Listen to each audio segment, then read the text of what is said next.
May 8 കാനോസയിലെ വിശുദ്ധ മഗ്ദലേൻ. 1774 March 1 ജനനം.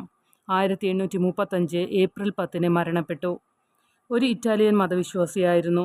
French വിപ്ലവത്തിൻ്റെ സ്പില്ലോവർ പ്രത്യാഘാതങ്ങളെ തുടർന്ന് ദരിദ്രരുടെ ദുരവസ്ഥ നേരിട്ട് കണ്ടതിന് ശേഷം മഗ്ദലീന തൻ്റെ പ്രദേശത്തെ ദരിദ്രർക്ക് വേണ്ടി വാദിക്കുന്ന ഒരു മുൻനിര അഭിഭാഷകയായി തീർന്നു.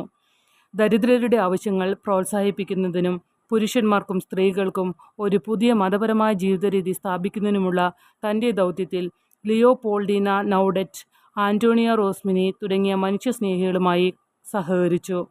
2 കാനോസിയൻ സഭകൾ, ഒന്ന് പെൺകുട്ടികൾക്കും മറ്റൊന്ന് ആൺകുട്ടികൾക്കും വേണ്ടി സ്ഥാപിച്ചു. 1941 ഡിസംബർ 7 പിയൂസ് 12 മാർപ്പാപ്പ വാഴ്ത്തപ്പെട്ടവളാക്കി.